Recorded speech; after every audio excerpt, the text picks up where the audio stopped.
절친과의 절교, 가족과의 이별, 이혼, 직장으로부터의 해고 등이 발생하면 우리는 엄청난 정신적 고통을 겪게 됩니다.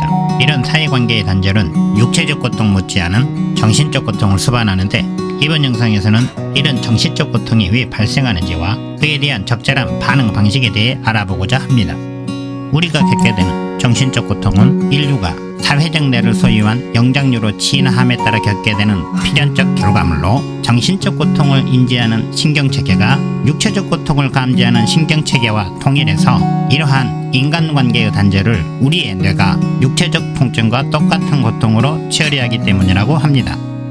최근에 사회적 뇌라는 개념이 부각되고 있습니다. 사회적 뇌란 주변 사람들과 관계를 형성, 유지하고 발전시키는 일을 수행하는 두뇌를 말하는 것으로, 두개골 속에 존재하는 1.5kg짜리 단백질 구조물의 일부를 구성하는 신경 연결망이 만들어내는 물리적 실체입니다.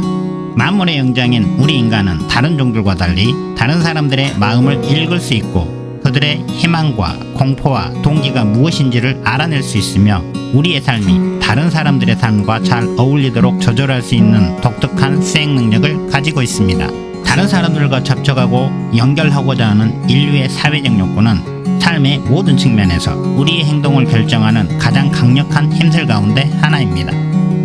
인간의 뇌는 생각하기 위하여 설계되었을 뿐만 아니라 사회적 연결을 위해서도 설계되었습니다. 우리는 사회적 존재로서 살아가기 유리하도록 사회적 뇌를 소유한 종으로 진화했습니다.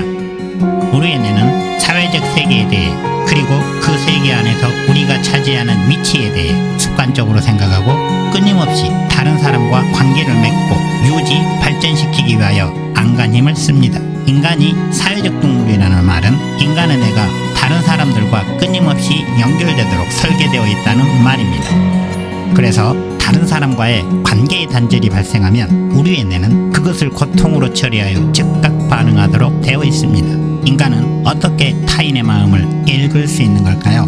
마음이론이라는 것이 있습니다. 마음이론이란 타인이 무슨 생각을 하는지 유추하는 능력을 말합니다. 신피지를 가진 영장류가 지구상에 등장하기 훨씬 이전에 척추동물에서 갈라져 나온 포유동물은 사회적 고통과 기쁨을 느낄 수 있는 능력을 가지게 되었고, 이를 통해 타인의 마음을 읽어서 침묵의 소통을 할 수 있게 되었습니다. 이 능력을 사용하는 것을 심리화 작업이라고 하는데, 이를 통해 우리 인류는 타인의 마음을 헤아릴 수 있게 되었습니다. 이와는 반대로 인간은 자신을 알기 위해 자신의 의도와 무관하게 타인을 바라보는 경향도 가지고 있습니다. 그리고 타인이 자신을 어떻게 생각하는지 알아냅니다. 이러한 과정을 통해 알아낸 것을 자기 고유의 것이라고 생각하는 자기의식이 생겨나는데, 이런 자기의식도 사회화 과정을 통해 사회의 가치와 신념이 개인의 의식 속에 자리 잡은 것입니다. 자기의식은 우리 인간이 가장 최근에 얻게 된 진화의 선물 가운데 하나입니다. 어찌 보면 자기라는 것은 우리 자신을 타인과 구별하고 우리 자신의 이기심을 부추기는 메커니즘처럼 보일 수도 있지만, 자기라는 것은 개인의 내면에 침투한 사회적 신념과 가치이기 때문에 실제로 자기의식은 사회적 응집력을 뒷받침하는 강력한 힘으로 작용합니다.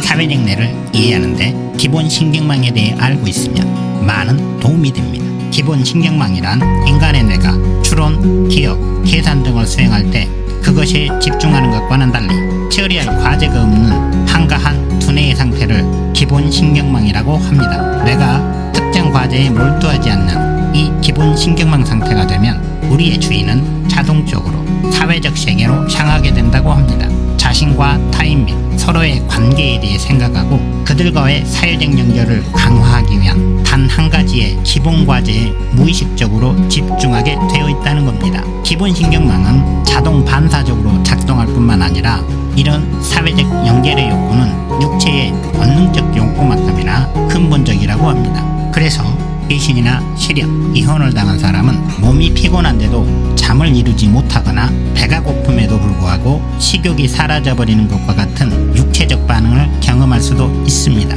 게다가 기회가 있을 때마다 우리의 뇌가 기본 신경망 모드로 돌아가려는 성질 때문에 우리는 평소에도 이 세상을 물리적 관점으로 바라보기보다는 사회적이고 심리적인 관점에서 이해하려는 경향을 강하게 보여준다고 합니다. 사람들은 누구나 건강하고 행복한 삶을 원합니다. 그런 사람들의 욕망을 반영하여 사회는 구성원들의 행복과 건강을 위해 많은 것에 투자합니다. 그러나 우리가 생각하는 것과는 달리 삶의 행복과 건강은 실제로는 소득과 별 관련이 없음을 많은 연구 결과들이 증명하고 있습니다. 우리는 우리의 행복과 건강을 증진하기 위하여 물질적인 것에 집중하기보다는 우리의 삶의 정신적인 측면인 사회적 연결을 확장해 나가는데 보다 많은 노력을 기울이는 것이 훨씬 더 효율적이며 가장 손쉬운 행복과 건강의 획득 방법임을 기억하고 이에 집중할 필요가 있습니다.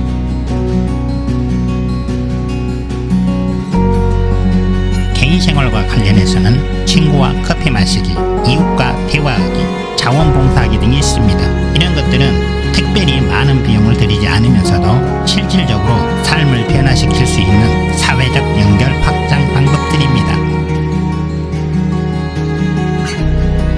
회사 업무와 관련해서는 스카프 모델이 있습니다.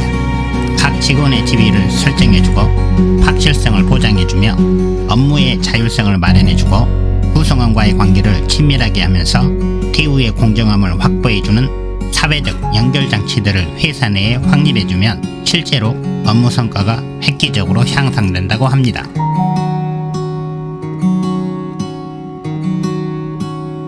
교육 현장에서는 학생들이 학업에 대한 관심과 의욕을 잃지 않도록 각 개인에 대한 사회적 인정이 매우 중요합니다. 학생들의 경우 학교나 교사 또는 급부에 대해 사회적 연결의식을 느낍니다. 학생들은 사람들이 자신을 좋아하고 존중한다고 느끼면 소속감에 증대되어 학업 성취도가 상승합니다. 반면에 청소년들에게 사회적 인정을 가장 위협하는 것은 왕따처럼 공개적으로 괴롭힘을 당하는 것입니다. 다른 아이들의 방관이 암묵적인 동의로 해석되면 괴롭힘을 당한 아이는 자신이 또래 대다수의 아이들로부터 거부당했다는 느낌을 받을 수 있는데 이는 자존심의 상처, 우울, 불안 등으로 이어질 수 있습니다. 이런 경험은 집중력과 출석률이 떨어지는 경향으로 이어집니다. 이는 학생들의 학업 성취에 엄청난 악영향을 미칩니다. 그러나 정보를 다른 사람과 공유하려는 동기를 유발시켜주는 또래 학습 등은 사회적 동기가 심리와 체계를 자극하여 학습 동기를 자극해주고 또래 학생에게 학습 도움을 주는 것이 마치 어느 방면의 사회적 권위자 같은 듯한 감정을 느끼게 해주며 또래 학생들로부터의 사회적 인정을 통해 소속감을 증대시킬 수 있어 학습 성취도 향상으로 이어질 수 있습니다. 우리는 모두 우리가 사랑하고 존중할 사람을 필요로 하며 또 우리를 사랑하고 존중할 사람도 필요로 합니다.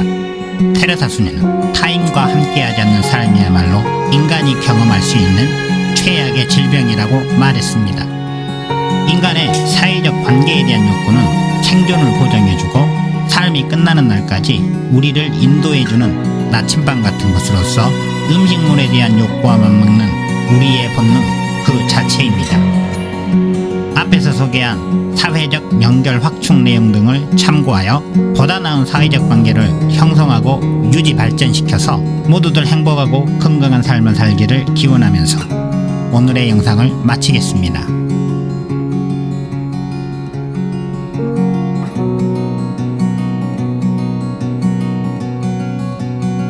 감사합니다.